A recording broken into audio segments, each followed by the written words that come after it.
অভিনেত্রী ও মডেল প্রার্থনা ফারদিন দিঘির বিকাশ অ্যাকাউন্ট হ্যাক হয়েছে। এ ঘটনায় তিনি ঢাকা মহানগর গোয়েন্দা পুলিশের কার্যালয়ে অভিযোগ করেছেন।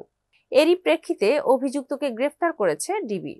সোমবার ডিবি সূত্র জানিয়েছে, অভিনেত্রী দিঘির বিকাশ অ্যাকাউন্ট হ্যাক করা হয়। হ্যাক করে বিকাশ থেকে টাকা নেয় প্রতারকরা।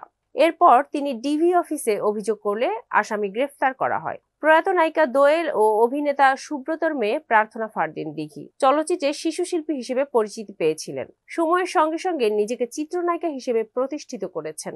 2008 সালে মুক্তি পায় PA কাজল পরিচালিত সিনেমা এক টাকার বউ। সেই সিনেমায় প্রধান চরিত্রে অভিনয় করেন শাকিব খান, শাবনূর ও রুমানা খান। সিনেমাটিতে কাজল চরিত্রে অভিনয় করা শাবনূরের মেয়ের ভূমিকায় দেখা যায় দিঘিকে। অভিনয়ের জন্য 33তম জাতীয় চলচ্চিত্র পুরস্কারে শ্রেষ্ঠ শিশু শিল্পী বিভাগে পুরস্কৃত হন দিঘি।